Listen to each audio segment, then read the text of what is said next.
January 15th, 2023. A three-star general at Fort Bragg reached over and grabbed Captain Sarah Mitchell's M4 rifle without permission during a live-fire qualification course, assuming she needed guidance in front of 200 soldiers. What he didn't know was that she had just returned from a classified special operations assignment where her marksmanship scores had shattered every record in her unit's history. But when she calmly took back her weapon and stepped up to the firing line, would she be able to prove that his assumption was the biggest mistake of his career? Before we jump back in, tell us where you're tuning in from, and if this story touches you, make sure you're subscribed, because tomorrow I've saved something extra special for you. The North Carolina sun beat down mercilessly on the firing range at Fort Bragg as Captain Sarah Mitchell adjusted her Kevlar helmet and checked her gear one final time. It was January 15th, 2023, and the quarterly weapons qualification was mandatory for every officer on base, regardless of rank or specialty. Sarah had been looking forward to this day for weeks, though not for the reasons most soldiers did. She'd only been back stateside for 72 hours after spending 8 months in an undisclosed location overseas. The mission was classified at the highest levels, and she couldn't discuss it with anyone who didn't have the proper clearance. What she could say was that it had tested every skill she possessed and had pushed her far beyond what she thought were her limits. The firing range was packed. Nearly 200 soldiers from various units had assembled for the qualification course, and the atmosphere was charged with competitive energy. Soldiers cleaned their weapons, loaded magazines, and traded jokes to mask their nervousness. For many, this quarterly qualification was just another checkbox, a routine test they'd passed dozens of times before. For others, it was a source of genuine anxiety. Sarah stood slightly apart from the main crowd, methodically inspecting her assigned M4 carbine. She ran her fingers along the barrel, checked the sights, tested the trigger pull. The weapon was standard issue, well-maintained but unremarkable. "It would do just fine, Captain Mitchell," a voice called out across the range. She turned to see Lieutenant David Brennan jogging toward her, his face flushed from the heat. David was part of her company, a solid officer with 3 years of service under his belt. He'd been one of the few people to welcome her back without asking questions she couldn't answer. "Sir said he wants to see you before the qualification starts," David said, slightly out of breath. Sarah raised an eyebrow. "Which sir?" "General Hartwick. He's over by the command tent." That was unusual. General Marcus Hartwick was the base commander, a 3-star general with nearly 30 years of service. He rarely attended routine qualifications, and when he did, he certainly didn't single out individual captains for pre-range conversations. Sarah nodded and handed her rifle to David. "Hold this for a second. I'll be right back." She made her way through the assembled soldiers toward the command tent, a canvas structure that provided the only shade on the entire range. As she approached, she could see General Hartwick standing with a cluster of senior officers, their rank insignia glinting in the harsh sunlight. They were laughing about something, and the general's voice carried across the open space. "Captain Mitchell, reporting as requested, sir," Sarah said, coming to attention and rendering a sharp salute. General Hartwick turned, returning her salute with a casual wave.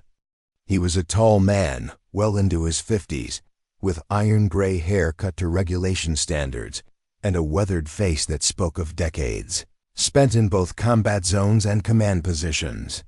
"At ease, Captain," he said, his tone friendly but with an undercurrent she couldn't quite identify. "I wanted to personally welcome you back to Fort Bragg. Your deployment must have been quite the experience." "Thank you, sir. It was educational." "Educational," the general repeated, a slight smile playing at the corners of his mouth. "That's one way to put it. I understand you can't discuss the details, but I hope you're readjusting well to garrison life." "Yes, sir." "No issues." The general studied her for a moment, and Sarah had the distinct impression she was being evaluated for something beyond small talk. The other officers had gone quiet, watching the exchange with interest. "You know, Captain, I've been reviewing the personnel files for all officers participating in today's qualification," General Hartwick continued. "It's important to me that our leaders maintain the highest standards of marksmanship. Sets an example for the troops." "Absolutely, sir. I noticed in your file that your last recorded qualification score was from over a year ago, before your deployment. Respectable score, nothing to be concerned about, but certainly room for improvement." Sarah felt something shift in the conversation, though she kept her expression neutral. "I'm confident in my skills, sir." "I'm sure you are," the general said, his smile widening slightly. "But 8 months away from regular training can have an impact. Muscle memory fades, techniques get sloppy. It happens to everyone. Nothing to be embarrassed about. I appreciate the concern, sir, but I don't anticipate any difficulties." One of the colonels standing nearby chuckled softly, and Sarah caught the exchange of glances between the senior officers. There was something happening here that went beyond a simple pep talk. "Well, we'll see soon enough," General Hartwick said, clapping her on the shoulder in what appeared to be a gesture of encouragement, but felt slightly patronizing. "I'll be watching your performance with interest, Captain." Dismissed. Sarah saluted again and turned to leave, her mind working through the brief interaction. The general's words had been carefully chosen, friendly on the surface but carrying implications that rubbed her the wrong way. The suggestion that her skills had deteriorated, the assumption that she needed his concern, the knowing looks from the other officers, it all added up to something she'd encountered before in her career. As she walked back toward the firing line, she spotted David still holding her rifle. He handed it over as she approached. "Everything okay?" he asked. "Fine," Sarah replied, taking the M4 and conducting another quick inspection. "Just the general being friendly." "That's good. He doesn't usually pay much attention to captains at these things." "Yeah," Sarah said quietly. "I noticed." The range safety officer's voice boomed across the area, calling everyone to attention. "All personnel, take your positions. We'll be conducting qualifications in groups of 20. First group, approach the firing line." Sarah checked her name on the roster. She was in the third group, which meant she had about 40 minutes to wait. She found a spot in the shade of a supply truck and sat down, her rifle resting across her knees. Her mind drifted back to the past 8 months. The mission had been unlike anything she'd experienced in her 10 years of service. She'd worked alongside some of the most elite operators in the military, individuals whose names would never appear in any official records and whose accomplishments would never be publicly acknowledged. They had pushed her harder than any training course, demanded perfection in conditions that seemed designed to ensure failure. And the shooting. God, the shooting. Hours upon hours on ranges that made this Fort Bragg qualification course look like a carnival game. Moving targets at impossible distances, stress shoots where failure meant starting over, night operations where the margin for error was measured in millimeters. Her instructors had been ruthless in their critiques and sparing with their praise. By the end of her deployment, Sarah had achieved scores that she previously thought were fictional. The kind of numbers that appeared in action movies but not real life. She'd outshot operators with twice her experience and earned a reputation that would have shocked anyone who knew her from her previous assignments. But all of that was classified. None of it appeared in her official record. As far as the Army was concerned, she'd been on a training deployment, learning new skills and gaining experience. The details were locked away behind security clearances that most officers would never possess. The sound of gunfire echoed across the range as the first group began their qualification. Sarah watched dispassionately as soldiers took their turns, some performing well, others struggling with the pressure. The course itself was straightforward, 40 rounds at various distances. from supported and unsupported positions, with time limits that ensured competence without being unreasonably difficult. Most soldiers would pass. Some would excel.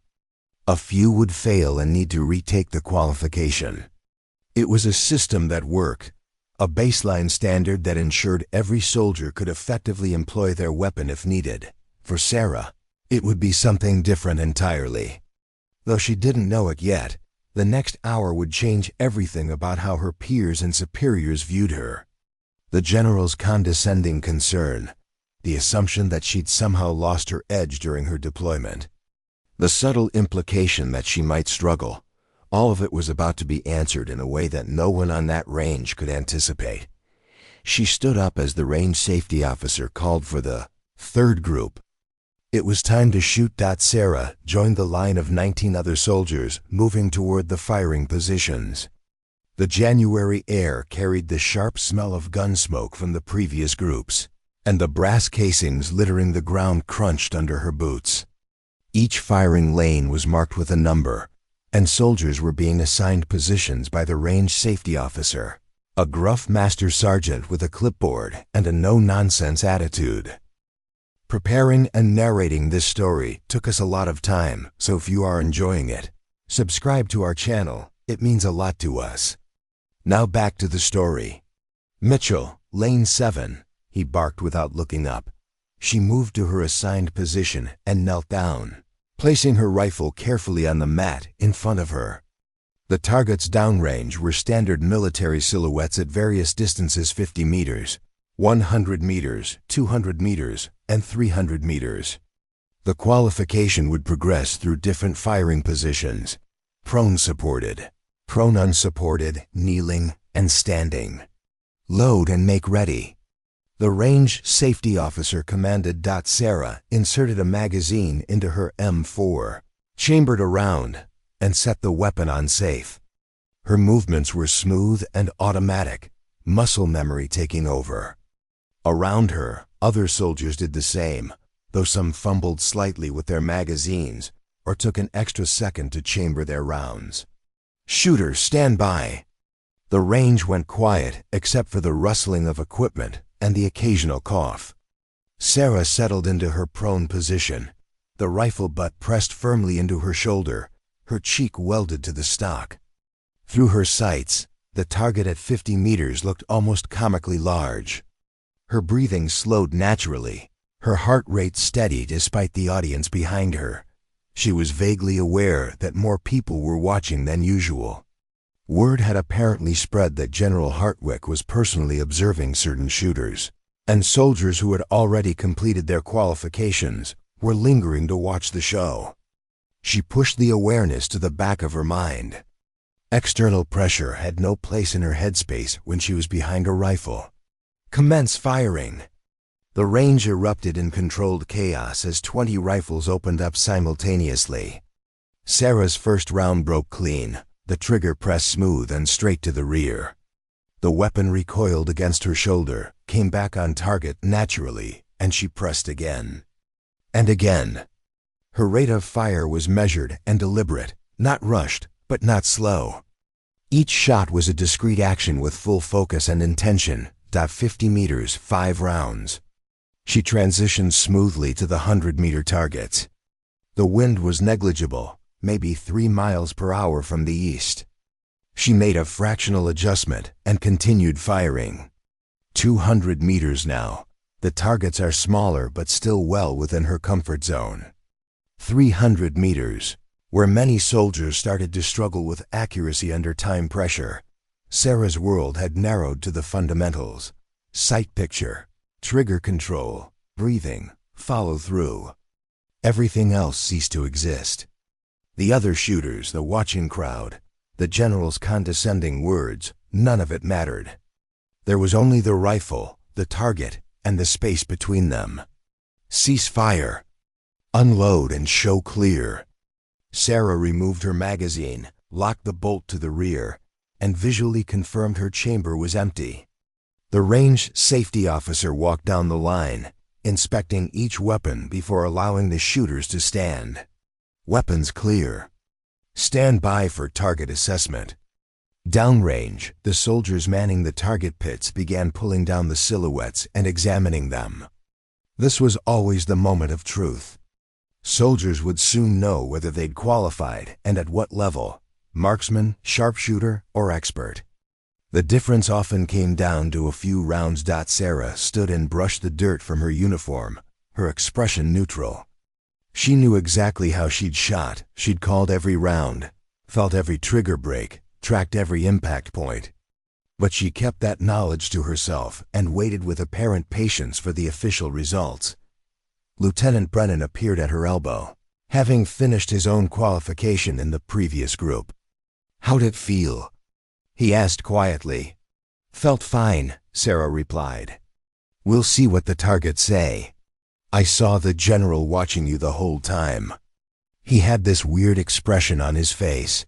Before Sarah could respond, General Hartwick himself began walking down the firing line, stopping occasionally to speak with soldiers. He was accompanied by two colonels, both of whom Sarah recognized from the command tent earlier. The general's demeanor was jovial, congratulating soldiers on their performance, offering encouragement to those who'd struggled. He was making his way toward Lane 7. "Captain Mitchell," he called out as he approached. "How do you think you did?" "I'm confident I qualified, sir," Sarah said, keeping her tone respectful but non-committal. "I'm sure you did," the general agreed. He picked up her rifle from where it rested on the mat, examining it with the casual authority of someone accustomed to handling weapons. "You know, I was watching your form.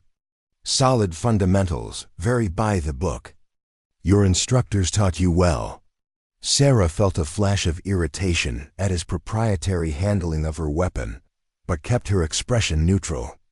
"Thank you, sir.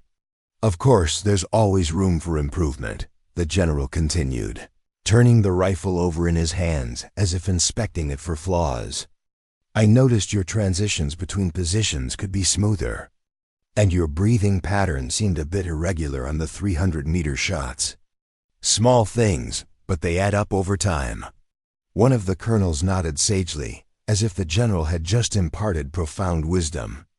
Sarah said nothing, simply watching as Hartwick continued to handle her M4 like it was a training aid for a lecture.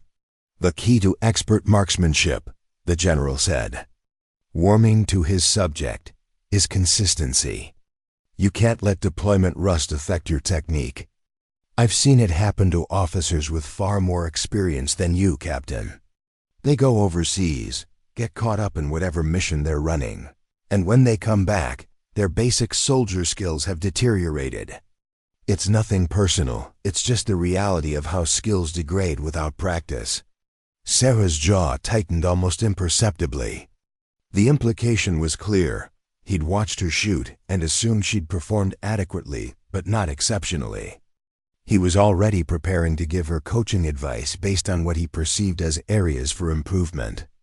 The fact that he was doing so while casually holding her weapon, without having asked permission to handle it, added another layer of presumption to the situation. "Sir," Sarah said carefully, "I maintained my training regimen throughout my deployment." "I'm sure you did your best," General Hartwick replied with a patronizing smile. "But deployed training and garrison training are very different things. The standards are different, the facilities are different. General Hartwick, sir." The range safety officer's voice cut through the conversation.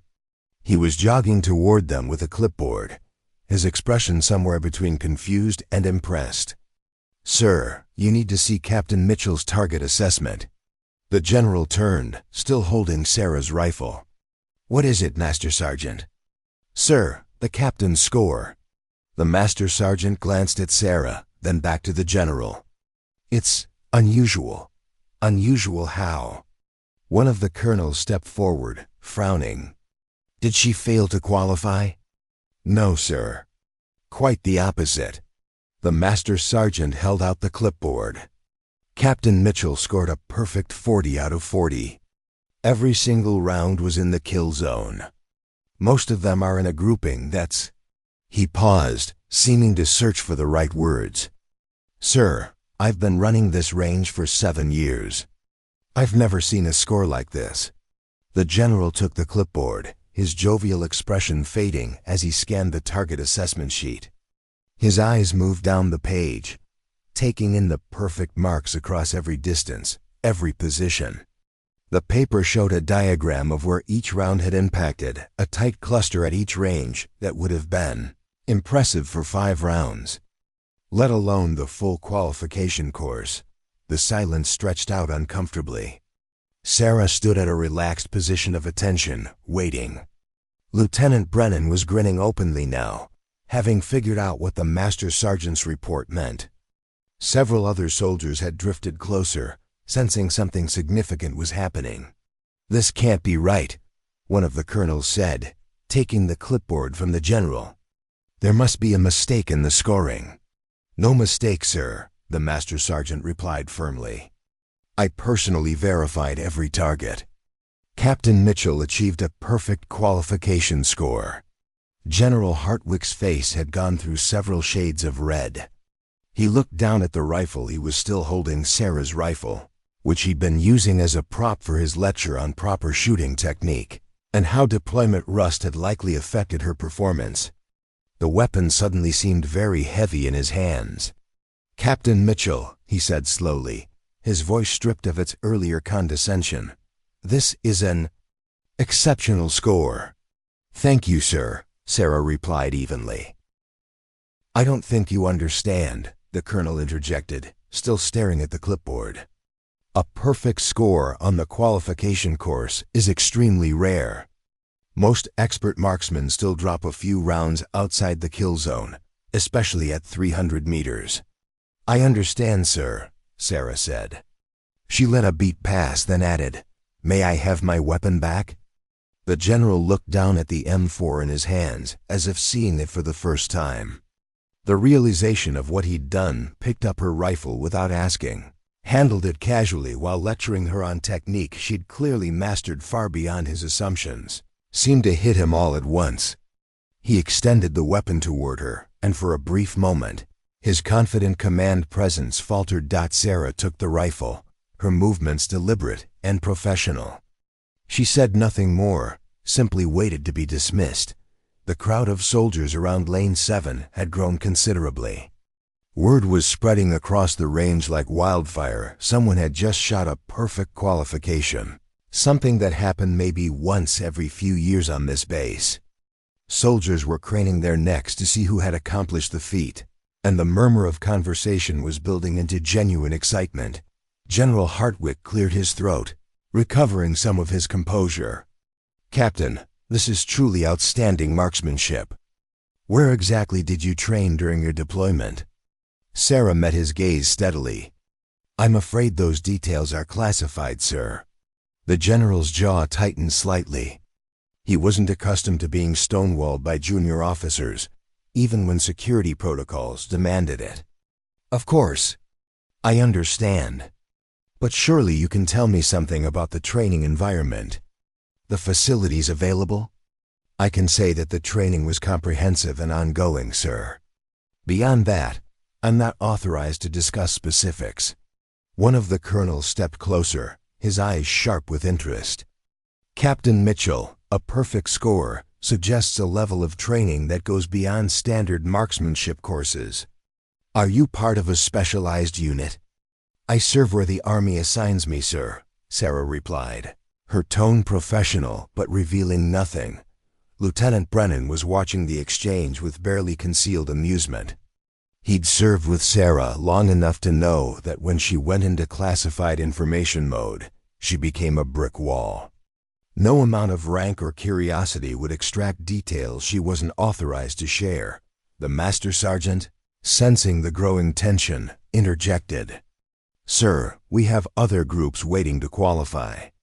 Should we continue with the schedule?" General Hartwick seemed torn between continuing his interrogation and maintaining the day's timeline. Professional obligation won out. "Yes, of course." "Carry on, Master Sergeant." He turned back to Sarah. "Captain, I'd like to speak with you after the range concludes. Report to the command tent at 1500 hours.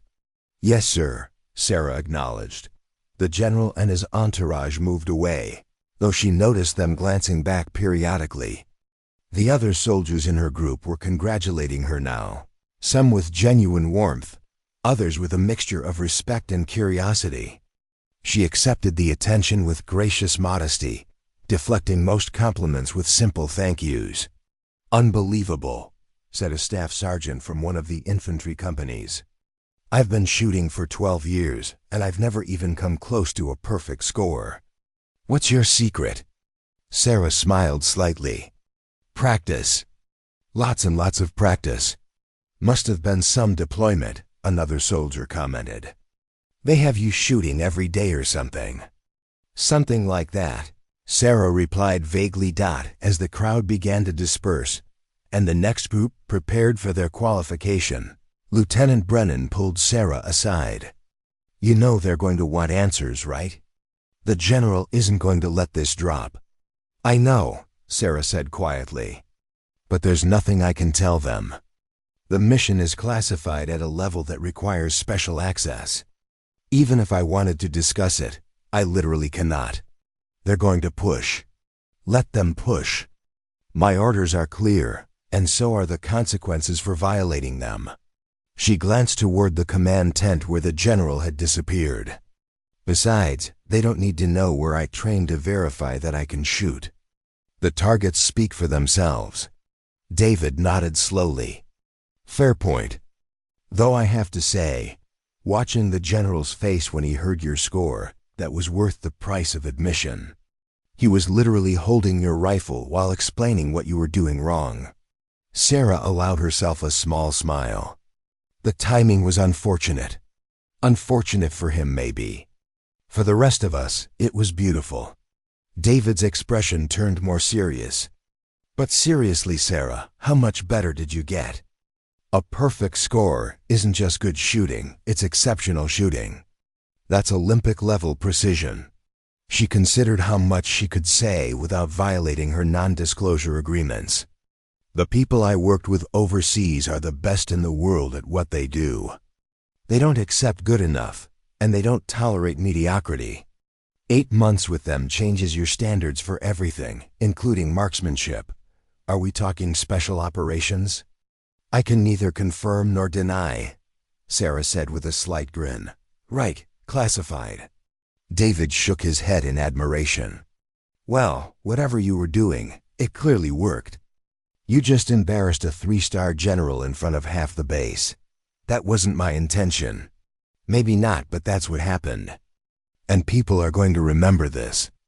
By tonight, everyone on Fort Bragg is going to know your name." He was right, of course. The military ran on stories. And a junior officer shooting, a perfect qualification, immediately after a general questioned her competence, was the kind of story that would spread through the barracks like a virus. By evening formation, it would be embellished. By tomorrow, it would become a legend. Sarah spent the next 2 hours watching the remaining qualification groups, answering questions from curious soldiers, and fielding congratulations from officers who suddenly remembered they'd worked with her in previous assignments. The attention was uncomfortable but unavoidable. She handled it with the same professionalism she brought to everything else, polite, modest, and revealing nothing about the classified mission that had transformed her skills. At 14:45, she made her way to the command tent. The range was winding down, with only one group left to qualify. The intense midday heat had given way to a slightly more bearable afternoon warmth. Though the air was still heavy with humidity and gun smoke, 2 MPs stood outside the command tent, which struck Sarah as unusual for a routine qualification day. They checked her ID, confirmed her appointment time, and waved her inside. The tent's interior was significantly cooler, thanks to a portable air conditioning unit humming in the corner. General Hartwick sat behind a folding table that served as a makeshift desk, reviewing documents. The 2 colonels from earlier stood nearby, along with a lieutenant colonel Sarah didn't recognize. "Captain Mitchell, reporting as ordered, sir," she said. Saluting. General Hartwick returned the salute and gestured to a folding chair. Sit down, Captain. This won't take long. Sarah sat, keeping her posture straight and her expression neutral. The atmosphere in the tent was different from the casual friendliness of their earlier encounter. This felt like an official meeting, possibly even an investigation. "Captain, I'll get straight to the point," the general began. "Your performance today was extraordinary. Perfect scores on qualification courses are extremely rare, and they typically come from soldiers who have received specialized training. I've reviewed your official record, and there's nothing in it that explains this level of marksmanship. My recent deployment involved extensive weapons training, sir." "So you've said. But the problem is that your deployment orders list you as being attached to a training advisory group. That's typically a desk job, Captain, lots of PowerPoint presentations and curriculum development. Not the kind of assignment that produces Olympic-quality shooters." Sarah remained silent. She'd been briefed extensively on her cover story before returning stateside. The training advisory group was a legitimate unit that handled exactly what the general described. It was also the perfect cover for operations that couldn't appear in official records. The lieutenant colonel stepped forward, introducing himself. "Captain, I'm Lieutenant Colonel Raymond Foster from the Inspector General's office. I want to assure you that you're not under investigation. However, when a soldier demonstrates capabilities that seem inconsistent with their official training record, we have an obligation to verify that everything is above board." "I understand, sir," Sarah replied. "I'm happy to cooperate with any investigation." "Good. Then perhaps you can explain the discrepancy. Your last recorded qualification score, from 18 months ago, was respectable but unremarkable 32 out of 40. Today, you shot 40 out of 40, with groupings that suggest professional-level training. That's not a normal improvement curve, even with intensive practice." Sarah chose her words carefully. "Sir, during my recent deployment, I was afforded training opportunities that significantly enhanced my marksmanship skills. The specifics of that training are classified." "Classified at what level?" General Hartwick asked. "Top secret, special compartmented information, sir. I'm not authorized to discuss details with anyone who doesn't have appropriate clearances and need to know."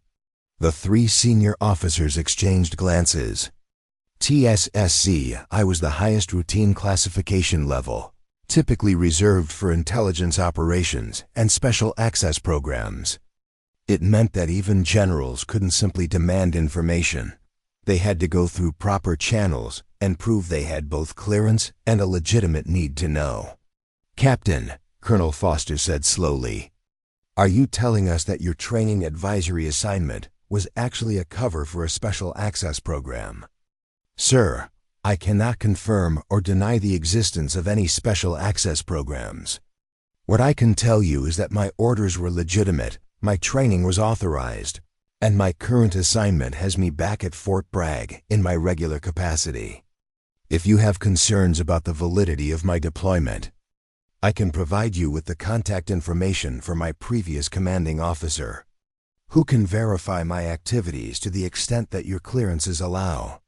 General Hartwick leaned back in his chair, his expression unreadable. Sarah could see him processing the implications. If she was telling the truth, and everything in her demeanor suggested she was, then her perfect qualification score wasn't a fluke or something suspicious. It was the natural result of training he simply wasn't cleared to know about. The silence in the command tent stretched for several long seconds. General Hartwick drummed his fingers on the folding table, clearly wrestling with how to proceed. Lieutenant Colonel Foster had pulled out a secure phone and was typing something, likely running a query to verify Sarah's clearance levels and deployment legitimacy. "Captain Mitchell," the general finally said, his tone more measured than before, "I need you to understand my position here. A junior officer returns from deployment and suddenly shoots like a Delta Force operator. You have to admit that raises questions." "I understand completely, sir," Sarah replied. "And I would have questions too in your position. But the answers you're looking for are above my pay grade to provide. I followed my orders, completed my mission, and returned to my regular duties. That's all I'm authorized to say. One of the colonels who had been silent until now spoke up. General, if she's operating under a special access program, we're not going to get anywhere with direct questioning. Those programs have ironclad security protocols. Even confirming her participation could be a violation of her non-disclosure agreement. Hartwick's expression suggested he knew this, but wasn't happy about it. I'm aware, Colonel. However, I'm responsible for every soldier on this base. When one of them demonstrates unusual capabilities that could indicate unauthorized training or potential security risks, I have an obligation to investigate. Lieutenant Colonel Foster looked up from his phone. Sir, I've just received confirmation from INSCOM headquarters. Captain Mitchell's deployment and training status are verified. The details are indeed classified at the TS-SCI level under a special access program. Her current assignment and clearances are all in order. The general's jaw tightened. So we're just supposed to accept that she went from average marksman to expert shooter, with no explanation? Not average, sir, Sarah interjected quietly. My previous score of 32 out of 40 qualified me as a sharpshooter. That's above the baseline standard. Fair point, Hartwick conceded. But you know what I mean. The jump in performance is dramatic. Foster pocketed his phone and addressed the general directly. Sir, with respect, this isn't the first time we've seen soldiers return from classified assignments with enhanced capabilities. It happens more often than most people realize. The programs exist specifically to create those capabilities. The fact that Captain Mitchell can't discuss her training is actually a good sign.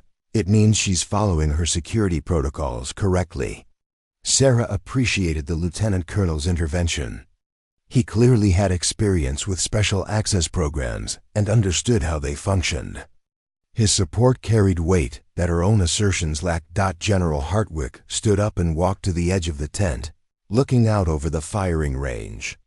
The last group of shooters was finishing up, their rifle reports echoing across the open ground. He remained there for a moment before turning back. All right, Captain. I accept that your training is classified and that you're not authorized to discuss it. But I'm going to be frank with you. This situation puts me in a difficult position. Within the next 24 hours, every soldier on this base is going to hear about your perfect qualification score. Some of them are going to ask questions. Some of those questions are going to reach ears outside this installation. How do you suggest I handle the attention this is going to generate? Sarah had anticipated this concern. Sir, I recommend treating it as what it is, a soldier who performed well on a qualification course. The Army has expert marksmen. It's unusual, but not unprecedented. If anyone asks specific questions about my training, the standard response is that operational details are classified. Most soldiers will understand that and let it drop. And the ones who don't let it drop? Then they get referred to their chain of command, who will explain that certain questions don't get answered regardless of curiosity. It's not the first time classified operations have generated speculation, and it won't be the last. One of the colonels nodded approvingly. She's right, sir. We handle this the same way we handle any situation involving classified activities. Acknowledge the public facts, decline to discuss the details, and move on. The more we try to downplay it or hide it, the more attention it generates. General Hartwick considered this, then returned to his seat. Captain Mitchell, I'm going to be honest with you. When you arrived at this meeting, I was prepared to recommend that you undergo additional scrutiny, possibly even a full background investigation to verify your training sources. But Lieutenant Colonel Foster's verification changes things. Your performance today, while extraordinary, appears to be legitimate and authorized. Thank you, sir. However, he continued, his tone sharpening, I want to make something clear. Whatever training you received, whatever program you were part of, you're back under standard garrison command now. That means you operate according to regulations and respect the chain of command. Excellence in one area doesn't exempt you from military courtesy or protocol. Are we clear? Sarah stiffened slightly at the implication. Sir, I've never suggested otherwise. I've followed every regulation and protocol since returning to Fort Bragg. If my performance today came across as disrespectful, that was not my intention. I'm not saying it was disrespectful, Hartwick said, though his tone suggested he'd felt something close to that. I'm saying that exceptional performance sometimes comes with exceptional ego, and I won't tolerate that in my command. Lieutenant Colonel Foster cleared his throat diplomatically. General, if I may, Captain Mitchell's conduct today has been entirely professional. She's answered questions appropriately, maintained operational security as required, and shown no signs of the ego issues you're concerned about. In fact, she's handled a situation that could have become complicated with considerable grace. The general's expression suggested he didn't entirely agree, but he didn't contradict the lieutenant colonel. Fine, Captain, you're dismissed. I expect you to maintain the same level of professionalism going forward. If the attention from today's qualification becomes disruptive, I want to hear about it immediately. Understood? Yes, sir. Sarah stood and saluted. The three officers returned her salute, and she turned to leave. Captain, the general called as she reached the tent entrance. One more thing. She turned back. Sir, that perfect score. Was it difficult for you? Did you have to push your limits to achieve it? Sarah paused, considering how to answer truthfully without revealing classified information.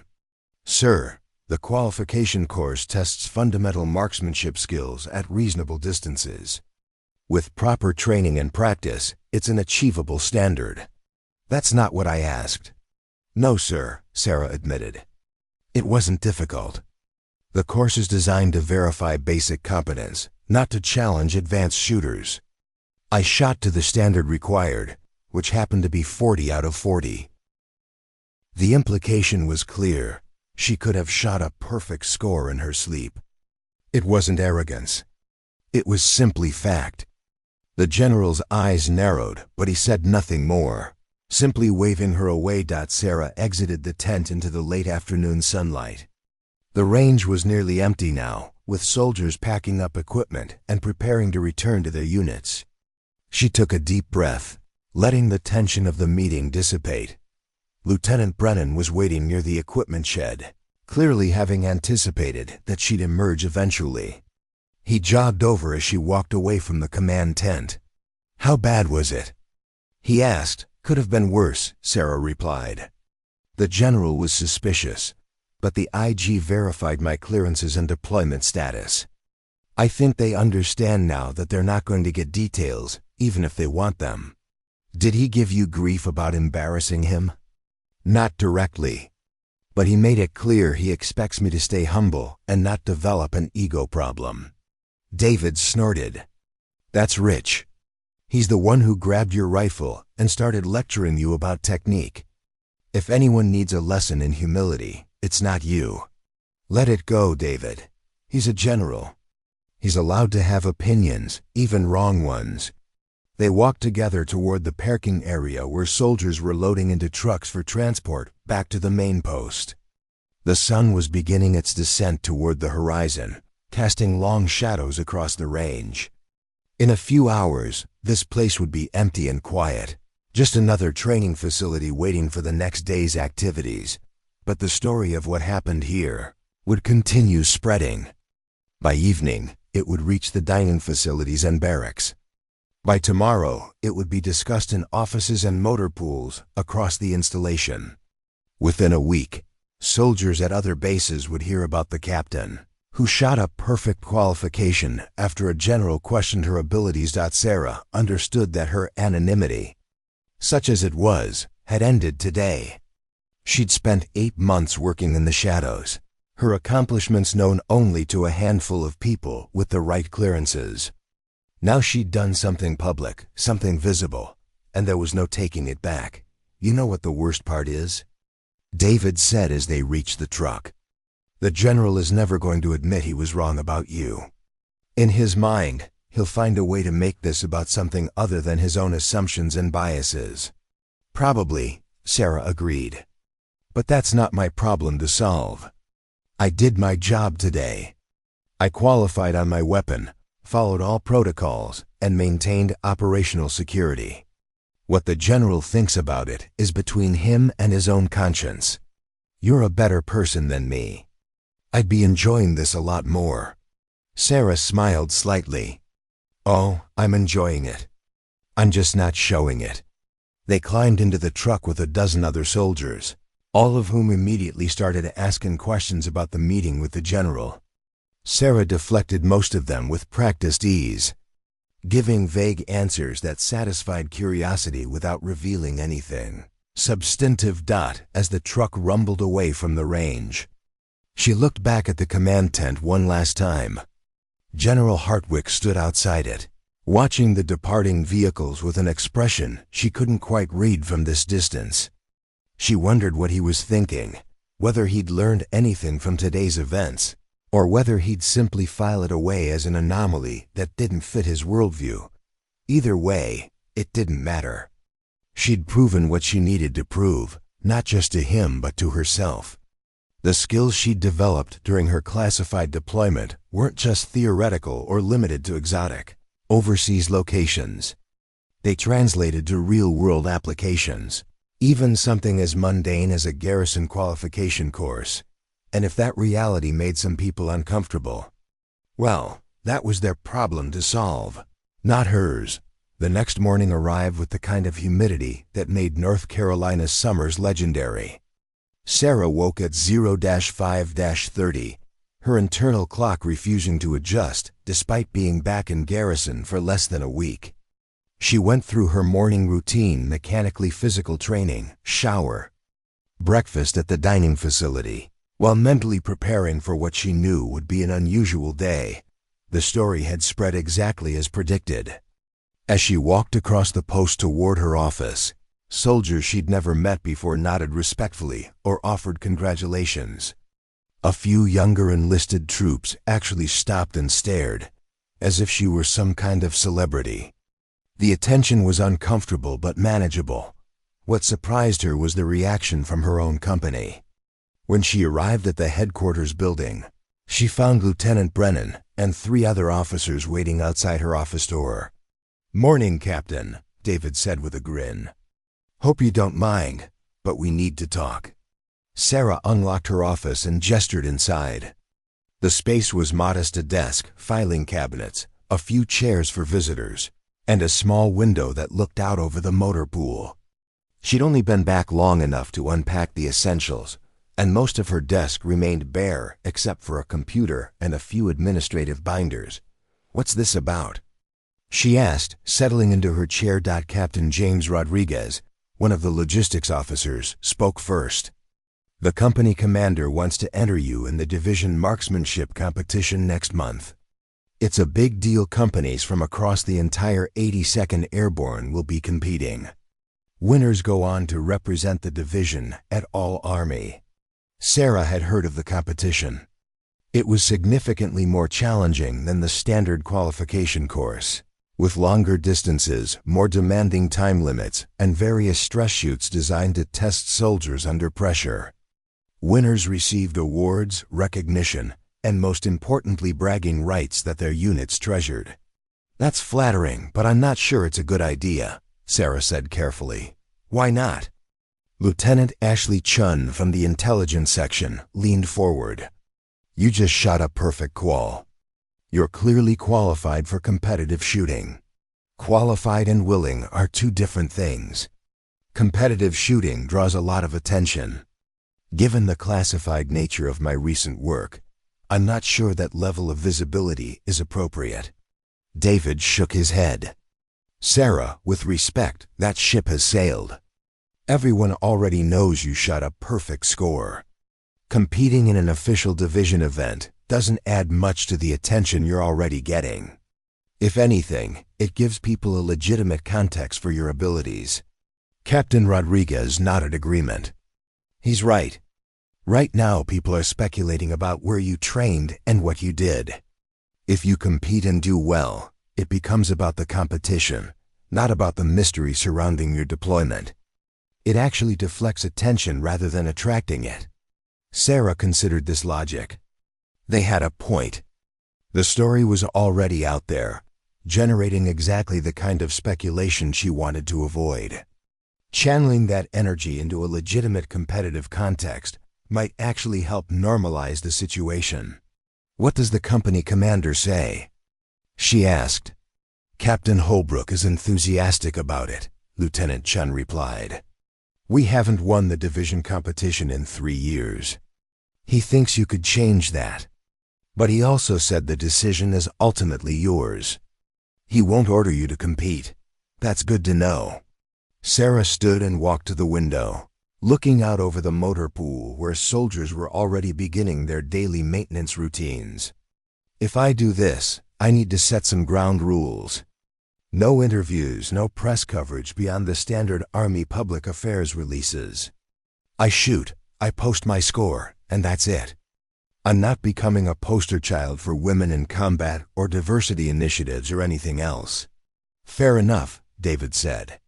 "Though I should warn you, if you win, the Public Affairs Office is going to want to leverage it. They're always looking for good news stories. Then they'll have to find another story. I'm not interested in being a recruiting tool or a propaganda piece. I'm a soldier doing my job. That's the only narrative I'm willing to support." The 3 officers exchanged glances. Captain Rodriguez cleared his throat. "Captain Mitchell, I respect your position, but you should know that saying no to public affairs isn't always easy. They have ways of getting what they want. Then they'll learn that some soldiers are more difficult than others," Sarah replied flatly. "I've dealt with worse than aggressive public affairs officers. They'll survive the disappointment." Lieutenant Chun smiled. "I'm starting to understand why the general looked so uncomfortable yesterday. You don't back down easily, do you?" "When it matters, no. When it doesn't, I'm flexible." Sarah returned to her desk. "Tell Captain Holbrook I'll compete in the division competition under the conditions I've outlined. If that's not acceptable, I'm happy to sit it out." "I'll pass it along," Rodriguez said, standing. "Though I think he'll agree. He wants to win more than he wants good publicity." The 3 officers filed out, leaving David behind. He closed the door and leaned against it. "You know this is going to get complicated, right?" he said quietly. "Everything's complicated, David. I'm just trying to control the variables I can actually influence. The general isn't going to like it if you start winning more competitions. It's going to look like you're showing off." Sarah laughed without humor. "The general doesn't like anything about this situation. But unless he wants to order me not to compete in official Army events, which would raise questions he definitely doesn't want to answer, he's going to have to deal with it. You're playing a dangerous game. Hartwick has a lot of influence on this post. I'm not playing any games. I'm just existing and doing my job. If that makes him uncomfortable, that's his problem." She pulled up her email and started scanning through the messages that had accumulated overnight. Was there anything else? David recognized the dismissal but didn't move. "Sarah, I've known you for 2 years. I've never seen you like this before. Normally you avoid conflict, keep your head down, do your job quietly. But since you got back, you're different. More confident, less willing to accommodate other people's egos. What happened over there?" Sarah stopped typing and looked up at him. For a moment, she considered how much she could safely share. David was a friend and a trusted colleague, but he didn't have the clearances necessary for the full story. "I worked with people who had nothing to prove," she finally said. "They were so good at what they did that external validation meant nothing to them. They didn't care about rank or politics or who got credit for what. They cared about the mission and about excellence. 8 months in that environment changes your perspective on what matters. And dealing with generals who question your competence doesn't matter? It matters. but not as much as it used to. I know what I can do. I know what I've accomplished. Whether General Hartwick or anyone else believes it or likes it is secondary to those facts. David nodded slowly. Fair enough. Just be careful. Confidence is good. Overconfidence gets people in trouble. I'll keep that in mind, Sarah said, returning to her email. After David left, she worked through the morning's administrative tasks with practiced efficiency. There were training schedules to review, supply requests to approve, and personnel evaluations to complete. The routine work of garrison life that had once felt tedious now seemed almost relaxing after months of high-stakes operations overseas. Around 1100 hours, her office phone rang. The caller ID showed a number from the division headquarters building. Captain Mitchell, she answered. Captain, this is Sergeant First Class Martinez from the Division G3 shop. I'm calling about the marksmanship competition next month. Your company has submitted your name as a participant. We need to verify your qualification scores and ensure you meet the eligibility requirements. Understood. What information do you need? Your most recent qualification score and date, along with your current duty position and availability for the competition dates. Sarah provided the information. Hearing the sergeant's pause when she mentioned the perfect score from yesterday. Ma'am, did you say 40 out of 40? That's correct. From yesterday's qualification at the main range? Yes, Sergeant. Another pause. Ma'am, I'm going to need you to provide documentation for that score. A perfect qualification is unusual enough that we need to verify it through your chain of command. Not a problem. I can have my company commander send over the official score sheet along with the Master Sergeant's verification. Will that suffice? Yes, ma'am. That should work. The sergeant's tone had shifted from routine bureaucratic processing to something more interested. If you don't mind me asking, Captain, what's your background in marksmanship? The competition attracts some serious shooters, including several who've competed at national levels. I've received advanced training, Sergeant. The specifics are classified, but I'm confident I can compete effectively. Yes, ma'am. I'm sure you can. The sergeant sounded like he was smiling. I'll put your name on the roster. The competition brief is scheduled for 2 weeks from today. You'll receive an email with all the details. Thank you, Sergeant. After hanging up, Sarah leaned back in her chair and considered what she'd just committed to. The division marksmanship competition would be significantly more challenging than yesterday's qualification. The shooters would be among the best in the 82nd Airborne, soldiers who'd been training specifically for competitive shooting. Some would have attended military marksmanship schools, received specialized instruction, and spent countless hours practicing. But Sarah had spent 8 months training with operators, whose skills made competitive shooters look like amateurs. She'd engaged targets at distances that would seem impossible to most soldiers. She'd shot in conditions that made a controlled range environment feel like a vacation. The real challenge wouldn't be the shooting itself. It would be managing the attention, dealing with the inevitable questions, and maintaining her operational security while demonstrating capabilities that would only generate more curiosity. Her desk phone rang again. This time, the caller ID showed Captain Holbrook's office. Captain Mitchell. Mitchell, it's Holbrook. I just got off the phone with the Division G3. They're very excited about your participation in the competition. Apparently word about your perfect qual has reached their office. So I gathered, sir. Listen, I want to be clear about expectations. I'm not putting pressure on you to win. I know competitive shooting is different from qualification courses, but I do expect you to represent the company professionally and give it your best effort. Of course, sir. I wouldn't enter if I wasn't prepared to compete seriously. Good. And Mitchell, I've heard rumors that some of the senior officers are less than thrilled about your sudden visibility. If anyone gives you grief about competing, I want to know about it immediately. You have my full support on this. I appreciate that, sir. You've earned it. That perfect score yesterday was impressive. Now let's see if you can do it again when the stakes are higher." After the call ended, Sarah returned to her administrative work, but her mind kept drifting to the competition. It would be her first public demonstration of skills she'd honed in secret. The outcomes would tell her whether the training had been as transformative as she believed, or whether she'd simply gotten lucky yesterday. More importantly, it would set the tone for how she'd be perceived going forward. Win convincingly, and she'd establish herself as a legitimate expert. Perform poorly, and yesterday's perfect score would be dismissed as a fluke. Either way, there was no going back now. She'd made her choice, and she'd see it through too. Whatever conclusion awaited. The 2 weeks leading up to the division marksmanship competition passed in a blur of routine garrison duties, punctuated by intense personal practice sessions.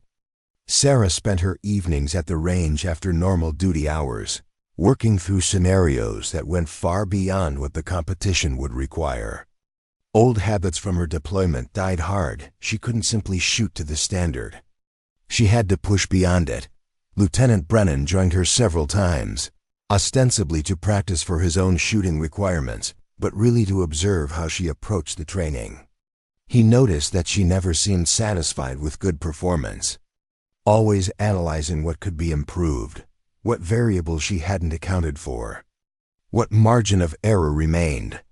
"You're going to burn yourself out before the competition even starts," he commented one evening as she finished a particularly demanding drill sequence. "I'm fine," Sarah replied, clearing her weapon and packing up her gear. "This is light work compared to what I'm used to. That's kind of my point. You're not deployed anymore. You don't need to train like your life depends on every shot." She paused, considering his words. Maybe not, but the habits are hard to break. Over there, good enough wasn't an option. You performed at the highest level, or people got hurt. That mentality doesn't just switch off because you're back in garrison. The night before the competition, Sarah forced herself to stay away from the range entirely. Instead, she went through her equipment, methodically cleaning her assigned competition rifle, organizing her ammunition, checking every piece of gear she'd need. The ritual was calming, giving her hands something to do while her mind processed what tomorrow would bring. Competition day arrived with clear skies and moderate temperatures, ideal shooting weather.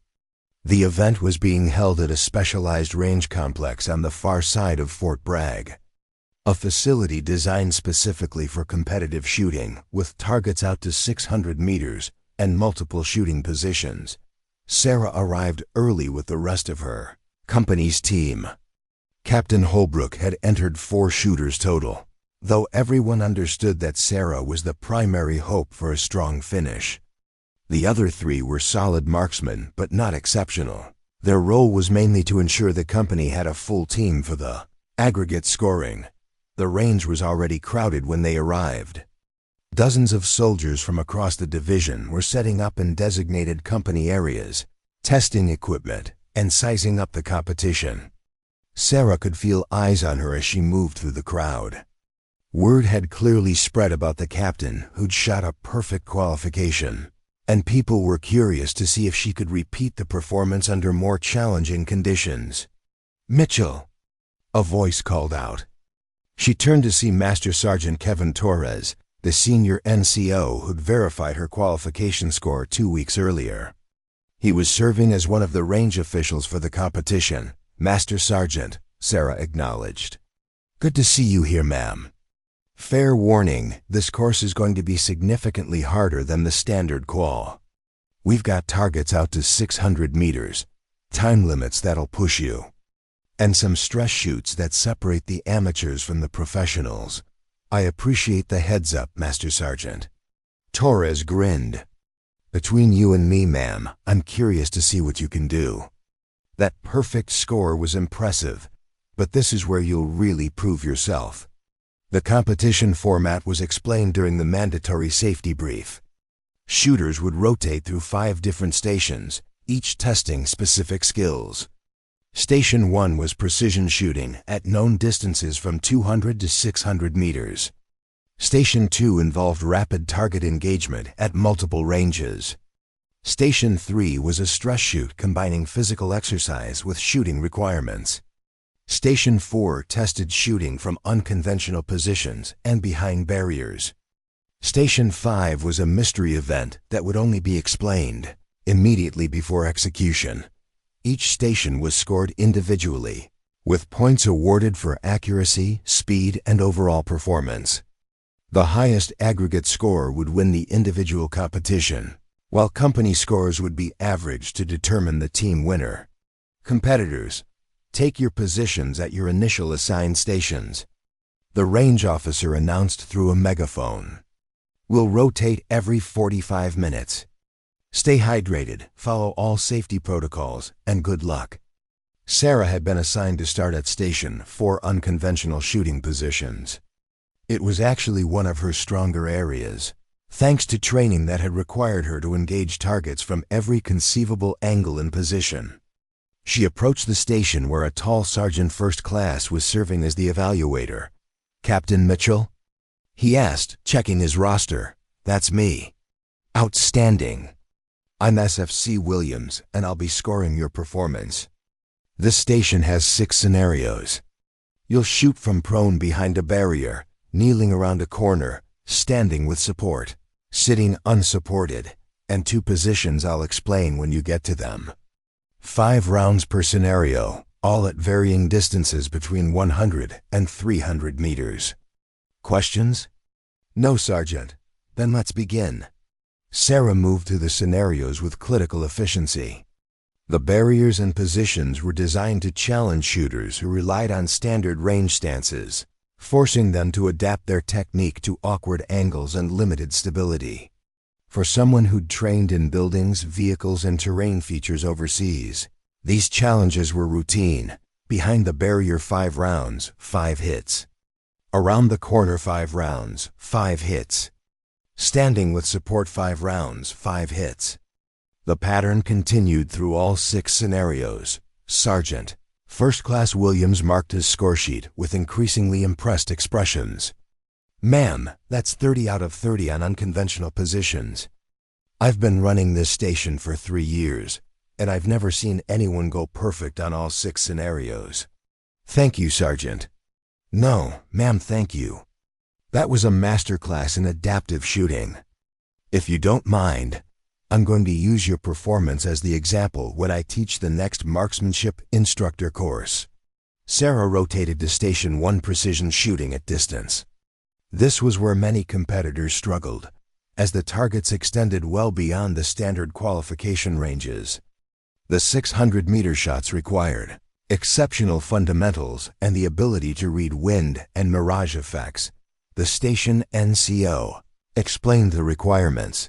15 shots total, 3 at each distance increment. The scoring was unforgiving. Hits in the vital zone received full points. Hits outside the vital zone, but still on target, received partial credit. And misses received 0 points. Sarah settled into her first firing position, breathing steadily as she acquired the 200-meter target. The fundamentals were the same regardless of distance: solid position, natural point of aim, proper sight picture, smooth trigger press. She'd done this thousands of times in the past year, often under conditions far more demanding than a controlled range environment. 200 meters 3 rounds, 3 center mass hits. 300 meters 3 rounds, 3 center mass hits. 400 meters 3 rounds, 3 hits. The distances increased, and while she made minor adjustments for wind and elevation, the results remained consistent. At 600 meters, several other competitors had gathered to watch. This was the shot that separated good marksmen from exceptional ones. At this distance, every small error in technique was magnified dramatically. A slight deviation in trigger press, a moment of tension in the shoulders, inconsistent breathing, any of these could send a round outside the vital zone. Sarah adjusted her position fractionally, feeling the rifle settle naturally into her shoulder. The target was small through the scope, the vital zone even smaller. She let her breathing slow, timing the trigger press with the natural respiratory pause. Between exhalation and inhalation, the rifle fired. Downrange, the target pits indicated a center mass hit. She reset, found her natural point of aim again, and fired. Another hit. The third shot followed the same pattern, smooth, controlled, exactly as she'd been trained. 15 out of 15, the station NCO announced, his voice carrying disbelief. "Captain, I don't know where you learned to shoot, but I need to go there." That was flawless. The morning continued with Station 2 rapid target engagement. This tested a shooter's ability to transition quickly between multiple targets at varying distances while maintaining accuracy. It was designed to simulate combat scenarios where threats appeared from different directions and ranges. Sarah's time overseas had included countless drills exactly like this, though usually with live role players, reduced lighting, and the added complexity of determining hostile from non-hostile targets. By comparison, this station felt almost relaxing, clear targets, predictable patterns, no one shooting back. She achieved a perfect score. Station 3 was the stress shoot. And this was where the competition began to separate the amateurs from the experienced shooters. Competitors had to complete a series of physical exercises, burpees, sprints, mountain climbers, and then immediately engage targets while still breathing hard and fighting muscle fatigue. For Sarah, this was familiar territory. She'd trained extensively under physical duress, learning to control her breathing and maintain fine motor skills even when her body was screaming for oxygen. The exercises were demanding but manageable, and her shooting remained precise despite her elevated heart rate. Another perfect score. By the time she reached Station 5, the mystery event, people were openly watching her performance. The other competitors had noticed that she was scoring perfectly at every station, something that simply didn't happen at this level of competition. Even the best shooters dropped a few points somewhere due to environmental conditions, equipment issues, or simple human error. The mystery event turned out to be night shooting with limited illumination. Competitors would engage targets using only the minimal light from chemical glow sticks, simulating conditions where night vision devices weren't available, but some engagement was necessary. Sarah almost smiled. Her deployment had included extensive night operations, many in conditions far darker than what this exercise provided.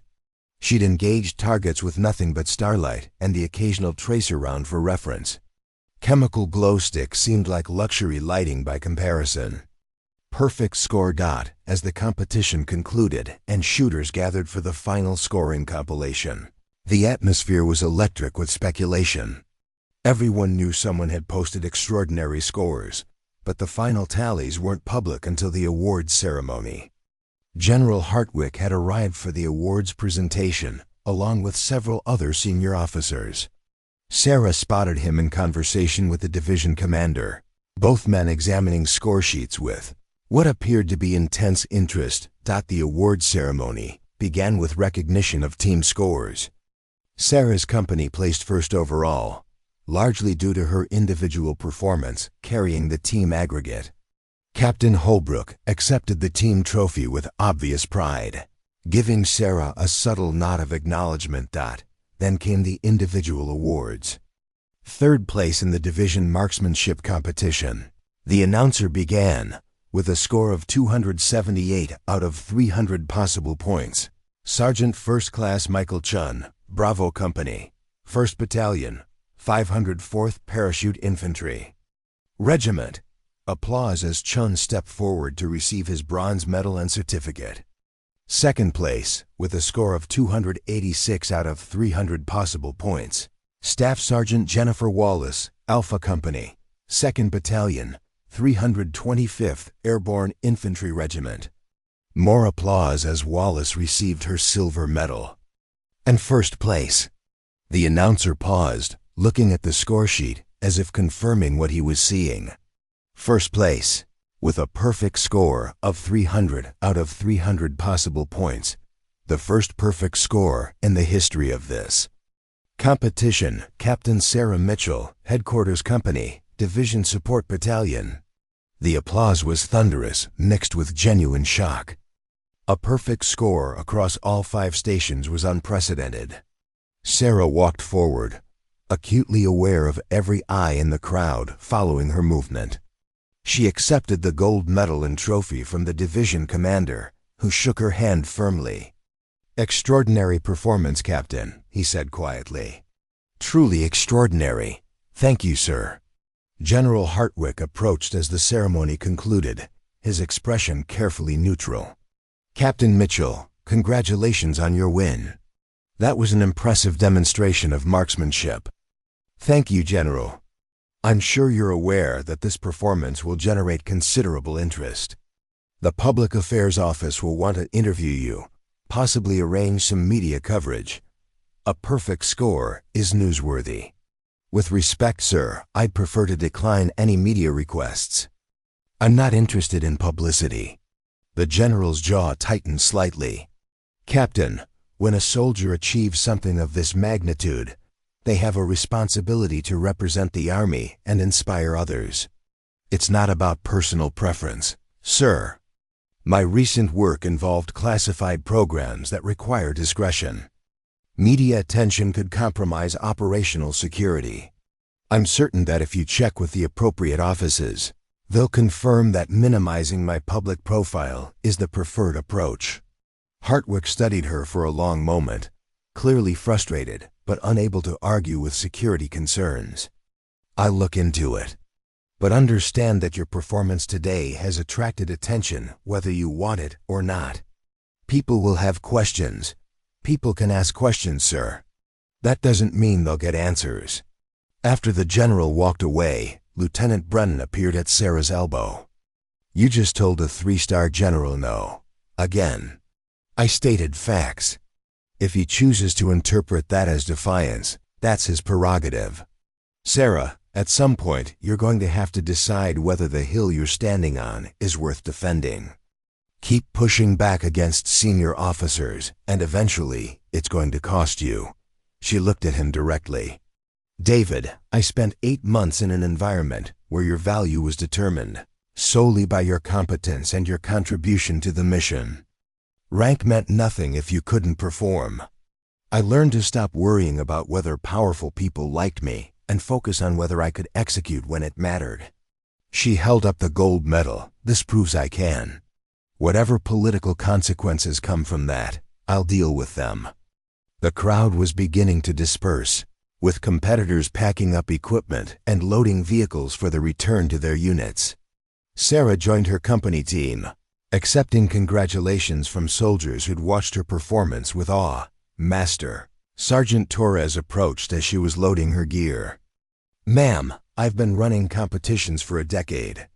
I've seen some incredible shooting, but what you did today..." He shook his head. "That wasn't just good shooting. That was something else entirely. Wherever you trained, whatever program you were part of, it produced results that most soldiers can't even imagine achieving. I had excellent instructors, Master Sergeant. It's more than that, ma'am. Instruction only takes you so far. What you demonstrated today requires thousands of hours of practice, perfect fundamentals, and a level of mental discipline that can't be taught. You've earned every bit of recognition you're getting." Sarah thanked him and finished loading her equipment. As she drove back to her company area, she reflected on the day's events. She'd proven what she needed to prove, not just to General Hartwick or the other skeptics, but to herself. The skills she'd developed during her classified deployment weren't limited to exotic overseas locations or specialized missions. They transferred to any environment, any challenge, any test of marksmanship. The perfect score at the competition would become legend, just as her perfect qualification had. Stories would spread throughout the Army about the captain who shot flawlessly under pressure, who'd trained somewhere mysterious and returned with abilities that seemed almost superhuman. Some would speculate about where she'd been, what program she'd participated in, What classified operations had transformed her from an average officer into an expert shooter? They'd never get the real answers. Security protocols ensured that. But the speculation would continue, generating myths that might actually be less impressive than the truth.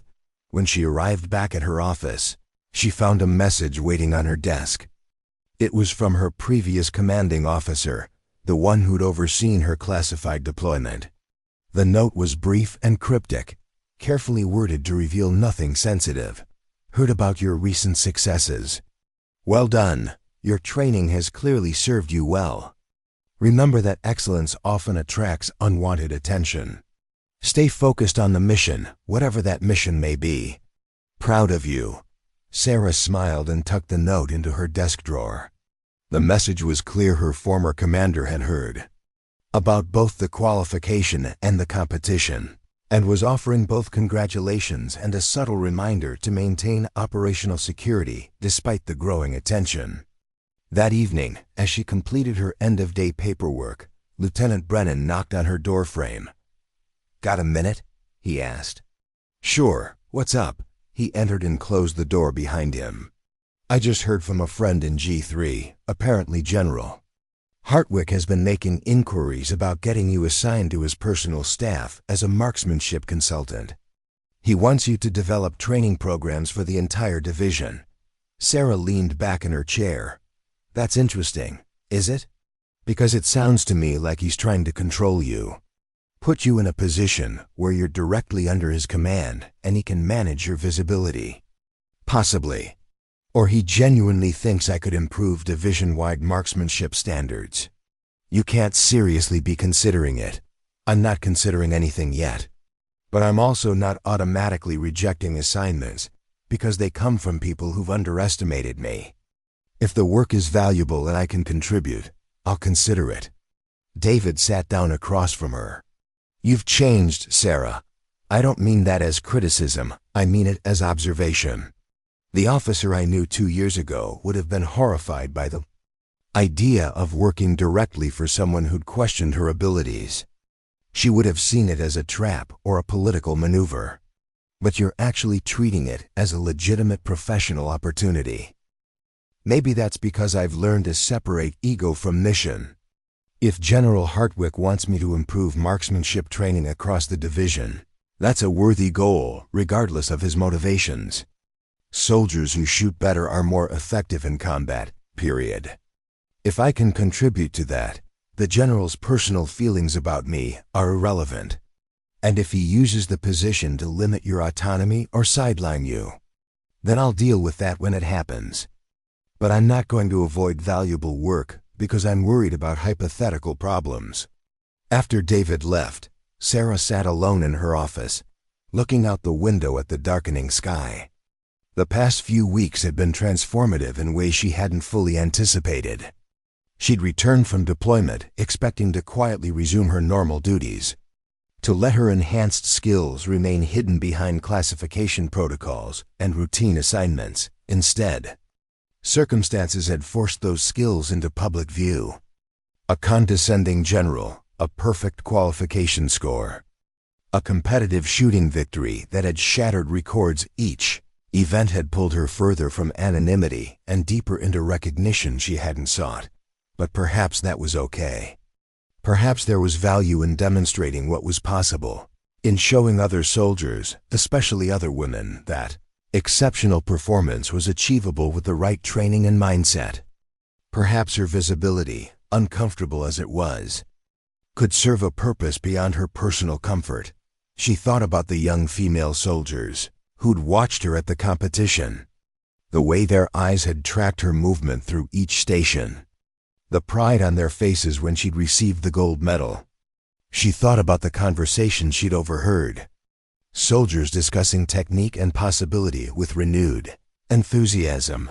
Maybe that was the real mission now, not to hide her abilities, but to use them to elevate standards and inspire others to push beyond what they thought possible. Her phone buzzed with a text message from Captain Holbrook. "Public Affairs Office has backed off on the interview requests. Someone higher up told them your operational security requirements take precedence. You're clear." Also well done today. You made the company proud." Sarah replied with a simple thank you and set down her phone. The pieces were falling into place.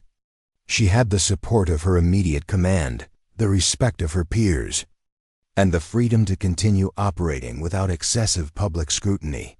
General Hartwick could make his inquiries, could offer positions on his staff, could continue trying to understand or control or manage her presence in his command. It didn't matter.